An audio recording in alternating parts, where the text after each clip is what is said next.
and welcome to Fabric Bias. It is Thursday, I don't know the date, December 14th, 2023.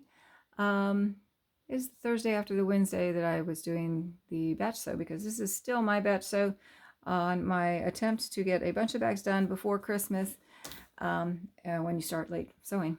So here is what I got done today. These are actually my exterior fabrics. I am on the exterior, I think. So on the exterior, I got each of the pieces matched up with its batting, and I'm starting to mark it. I'll show you that in just a minute. What I actually did first was I finished off my exterior pockets, which can't go on the exterior until they're sewn, they're quilted. So they're sitting here waiting to go. I did, I can't remember what I had left to do from yesterday was press them and then do the top stitching, which I did. All of that done. They're clipped so that they stay the way I pressed them without popping up, because I don't know how long it's going to take me to get to this. So I've got that out of the way. I also, on all my interior pieces, I did the Velcro. Hook and loop tape, sorry. Got all the hook and loop tape sewn on. Now, mostly I used white, but I did actually have a couple different colors. My bright red I thought would be nice on camera. Hopefully it's actually in camera. I'm just going to move it around because I can't actually see what I'm doing. So hopefully at some point that's actually in camera. So the way I did the hook and loop tape was I did use my template that I made and marked it. I showed that I think on another video. Then I took and I cut out all my pieces. For the ones that I was debating on color, I kind of set that aside. Most of them are white. I took those pieces, I clipped them to each of the bags as I was going and cutting the rest of them out. I made those decisions. And then I took one piece at a time, set the rest of it aside so I wouldn't mess up the parts and sew the wrong parts to the bags. And then I used a glue stick. So I've tried pinning on Velcro. I've tried taping Velcro. I saw someone use a glue stick. I don't know who. This one is I found this to be the easiest. Yeah, I can't remember who. This was the easiest way to go. And so this is the method. Whenever I put Velcro on, I use glue stick from now on. And so you glue stick the back, and I had already had the lines marked, so I just placed it in place and held it down. I made sure I touched and made sure that they were both on one side was both the soft side and the other side had both the rough sides. And then when I finished sewing them in place, I set them aside by putting them together to make sure, again, one more time, I didn't mess up, because if it doesn't stick, I got something wrong. So I did that. When I was done with the entire stack, I went through and I just looked on the batting side, no, I'm sorry, interfacing side of each, and I made sure I could see my stitch lines. And I don't know if that'll come up in camera, but I just checked that there were 4 stitch lines on each bag. And the reason I did that was I have done before where I've been putting Velcro on and got ready to put the bag together, and guess what? I only stitched 3 of the pieces on. So I went back through and I checked that I stitched everything in place and didn't miss anything. So these are ready to go. I think I still have to go over my notes, but I figured I would do that at another time, because I can actually just take my notes with me and do that anywhere where I'm not going to take the sewing with me on that. So on the exterior pieces, like I said, I did made up the batting, and I got this one done. I'll show you what I'm doing. So in order to prep for quilting, I am actually going to mark lines on here and quilt on the lines. I'm not just going to free form it on that one. So how I start that is, what I was doing was from the center of the bag, I'm hoping this is on camera, from the center of the bag, I'm going to put this right here on peek real quick.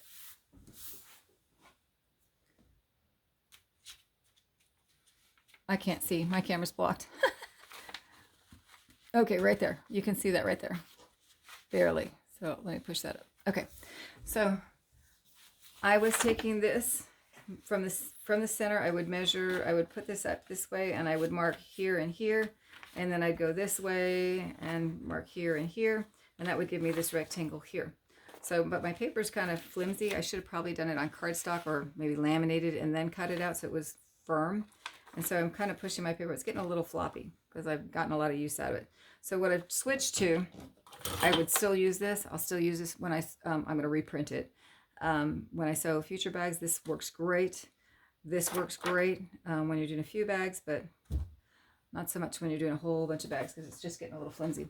So turns out I have a 5-inch ruler, square on that one. Don't know why. It was still in its plastic wrap.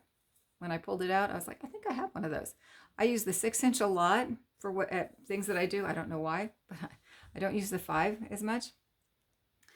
So, but I'm super happy that I had it because what I did was now I've made this my rectangle. So I've taken painter's tape again and I marked it at 1, 2.5, 2.5 inches up here. So now I can take this piece and find my center. And the way I find my center, I'm not going to do it exactly accurate because my camera's in the way, but it's 24 inches. At 12 inches, I just line up. This one actually has a seam line because it's directional. So I had to sew 2 pieces together. But I lined it up on the center. So I know where the center is, and I can line the ruler. The ruler goes all the way across. It's an 18-inch ruler. So it goes all the way across the fabric here. And I line that up on my mat so I know I'm square. And then I take the ruler and I have it's got a black line. I don't know if you can see it. Put my hand there. It's got a black line at 2.5. And I line that up. And then I, with the ruler, so I know that I'm straight again. Hoping I'm in camera. And then I take this tape line that I've taped and I line that up with the edge of the fabric. And then I can just chalk all the way around here and mark my rectangles. So rectangle on this side, rectangle on this side. I haven't done the corners yet, but I'm going to show you why I do the rectangles. So I'm not cutting these rectangles out. I do need these edge marks right here for when I finish sewing, and you'll see that in a later step. This is so I know I don't need to quilt here, and it gives me a starting point. So get that one out of the way and show you this one. So should be in camera there. So here is my rectangle. I'm hoping you can see it. Here is my rectangle. And then I take this lid that I got from a product I buy. It's getting rid of, I keep these. I keep different circles because I find that I need them. And so this is one that I just happen to just keep. And I use that on I'm going to peek one more time, make sure I'm in camera. Okay. Good, just barely. So with my rectangle, I set this and I line it up between the 2 sides of the rectangle and the edge of the fabric here. So the edge of the fabric, 2 sides. I set it down and then I chalk around it, and that's my starting point for my first circle.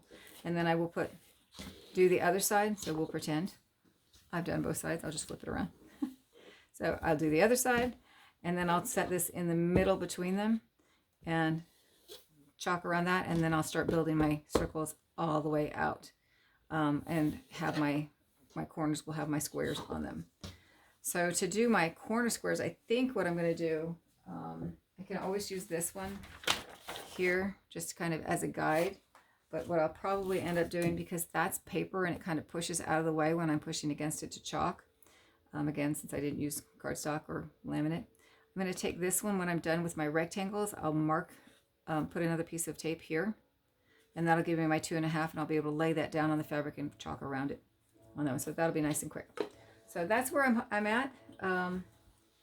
There they are. There's my stack. Gotta keep going. Again, done for the night, and I hope all this is helpful, and I hope that wherever and whenever you're at, you're having a great time. Thanks for watching.